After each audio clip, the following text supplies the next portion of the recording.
দিদি আপনি বিশ্বাস করবেন না দিদি, আমার ওদের যন্ত্রণা দিদি কতটা ব্যথিত দিদি, আমাকে একটু হেল্প করুন দিদি। আপনি আপনি যত টাকা লাগে দিদি আমি দেবো। এই যে দেখেন লেখা পাইলস অর্শ গেজ স্বপ্নে পাওয়া ওষুধ, আল্লাহর রহমতে তিনটা ওষুধের যথেষ্ট। একটা ওষুধ দিয়ে সুস্থ হলে হাদিয়া দিবেন। মোবাইল নাম্বারেতে এসেই তো এখন আমরা এটা ফোন দিব যে আমার পাইলস হয়েছে, দেখে আমার কি স্বপ্নে পাওয়া ওষুধের কি ট্রিটমেন্ট আমাকে দেয়। আর একটা ফোন আইছে। হ্যালো দিদি নমস্কার। হ্যালো সালাম। জি আমি আসলে কলকাতা থেকে বলছিলাম, আপনাদের ইয়াটা দেখলাম আর কি, মানে আপনাদের একটা বিজ্ঞাপন দেখলাম দিদি। আমি কলকাতা থেকে রহিম ঘোষ বলছিলাম। এত দূরে তো ঢাকাতে? হ্যাঁ দিদি আমি আসলে ঢাকাতেই আছি, আমার এক আত্মীয় থাকে এখানে, ওর কাছে শুনলাম যে আপনারা নাকি ওই যে পোদের রোগ সারান, পাইলস অর্শ।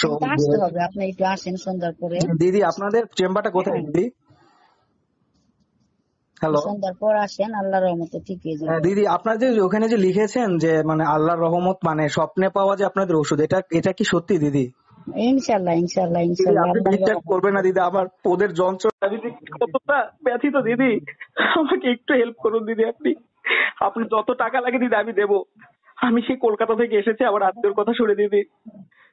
আপনাদের চেম্বারটা একটু বলুন দিদি। তুমি রেকর্ড করতে কথা দি। হ্যালো দিদি শুনতে পাচ্ছেন আপনি? রেকর্ড করতে পারেন? দিদি কি বলছেন আমি শুনতে পাচ্ছি না। ক হ্যাঁ বললাম যে আপনাদের চেম্বারটা একটু বলুন দিদি।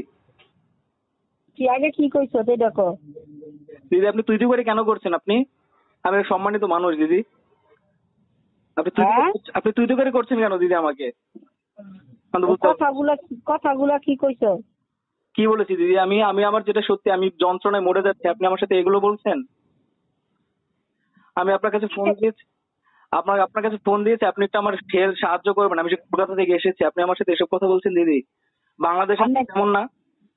না না আপনি কিসে যে আপনি কি পাইসের দেখছেন? এটা লেখা আছে পাইস অশ্বগেজ পাইস। আমি তো পাইলসের কথাই বলেছি দিদি, পাইলসটা কোথায় হয় আমি তো সে কথাই বলেছি। আপনি এভাবে জানেন পাইস কোথায় হয় আপনি কি এটা জানেন না?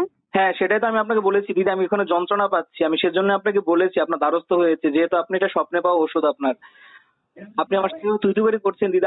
আমি এটা আশা করিনি আপনাদের কাছ থেকে, বাংলাদেশের মানুষ এরকম, আমি এটা কখনো কল্পনা করিনি।